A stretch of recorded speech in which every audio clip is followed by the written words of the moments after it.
Welcome back to Grandpa's Time. Hey grandkids, this is another re-upload from my old cooking channel, and today we're making a jelly roll. We're going to make a jelly roll today, and instead of making a sponge with a bunch of time-consuming stuff, I'm just going to try to use extra eggs with the cake mix, and we'll see how it goes. I try to find shortcuts for you guys when I can, so I'm hoping this works out, but follow along and we'll see. The jelly roll today, I'm going to make a Swiss roll tomorrow with a chocolate ganache. You look at the pictures previous, you'll see the pictures from the boat. I made a Swiss roll. It turned out okay. I used a little too much filling. I always get a little carried away about that stuff. So anyway, here we go. Jelly roll. You want to use like a 15 by 10 by 1 or 3/4 inch. Well, I don't have that. This is, I don't know, 3/4 of an inch or whatever deep, but it's a little too long and a little too wide. So I don't know, we'll see how it works. I'm going to spray it, flour it, line it with parchment paper, spray it again, and then put my filling on there.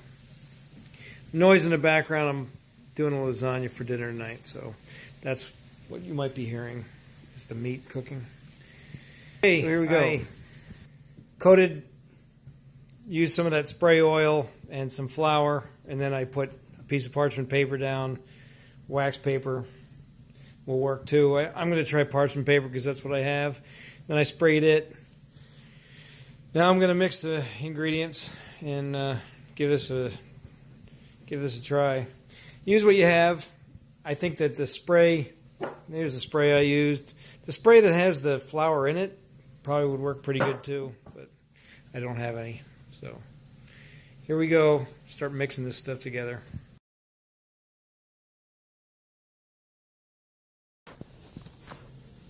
And here's a little galley tip for you. Best thing I found, you get a piece of shell in there, is to use the shell. Use another shell to get it out. It seems to work every time. 6 eggs in the bowl. I'm going to beat those for 5 minutes until they're nice and thick and lemon colored.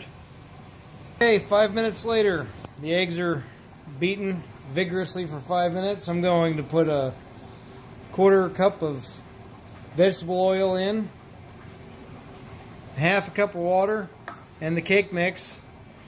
And I'm going to beat it on low for 30 seconds and then on medium for a minute.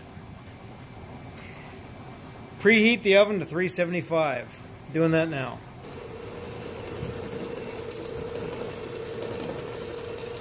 Okay, I'm going to pour it into the pan.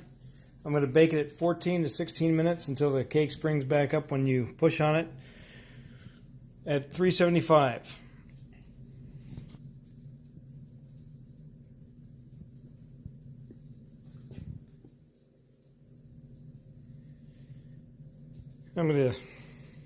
I don't have 3 hands, so I'm going to have to stop and grab a spatula and spread this out evenly.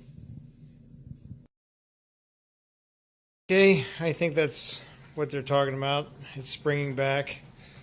I'm going to flip this over onto this tea towel that I coated with some powdered sugar. And then I'm going to roll it up while it's still warm. And I'm going to put it on this rack to cool. Well, that was amazing. It flipped out of the pan just fine. So, peel this back. Well, that seems like everything's turning out fine. That's weird, huh? I'm going to roll this up and I'm going to put it on the rack. I guess you're supposed to roll it up while it's still warm because it rolls up better and it won't crack. Or it won't crack so easily. Okay, it's rolled up. It's on the rack. I'm going to let that cool for a while. Then I'll unroll it and put the filling in. It's cooled off. I unrolled it. It's a little cracked right at the beginning, and I think it'll hide pretty well. I'm going to cover this in raspberry jam, seedless raspberry jam, and then I'm going to plate it, and I'm going to powder it with powdered sugar, and I'm going to call it a jelly roll. Then I'm going to move on to the Swiss roll again. Okay, it's covered in raspberry jam. That's the kind I use, the seedless red raspberry jam. It's covered. I'm going to roll it up, and I'm going to just top it with powdered sugar. I hope it turns out okay. My wife likes raspberry. Here we go. See if I can do this without any cracks. Okay, I'm going to put it in the refrigerator for about an hour and let it cool. And then I'm going to cut it and see if it looks like it's supposed to.